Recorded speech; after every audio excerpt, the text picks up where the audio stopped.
Hey guys, ఈరోజు నేను నా ఫ్రెండ్కి అయితే బోర్ కొడుతుంది అనేసి మూవీకి అయితే వెళ్దాం అనుకున్నాం.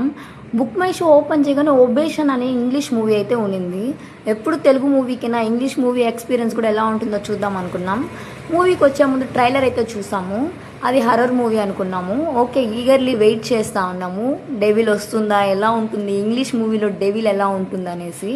నాకైతే అస్సలు ఆ స్లాంగ్ అర్థం కావట్లేదు. చైనా స్లాంగ్ ఉంది. నా ఫ్రెండ్కి ఏమన్నా అర్థమవుతుందని అడుగుతున్నా, తనకు కూడా అస్సలు అర్థం కావట్లేదు. ఇక మూవీ ఫస్ట్ హాఫ్ అయితే కంప్లీట్ అయిపోయింది.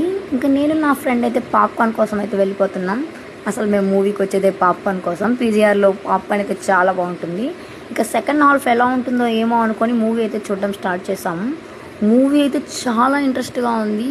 అసలు ఈ మూవీలో హీరోయిన్కి ఒక డిసీజ్ అనేది ఉంటుంది. సైకో బిహేవియర్ చేస్తుంది. ఆ బిహేవియర్ చూస్తేనే చాలా భయం వేస్తుంది. అప్పుడు అనుకున్నాం హర్రర్ కంటే ఇది సైకో బిహేవియర్ చాలా భయంకరంగా ఉందనేసి. ఈ మూవీ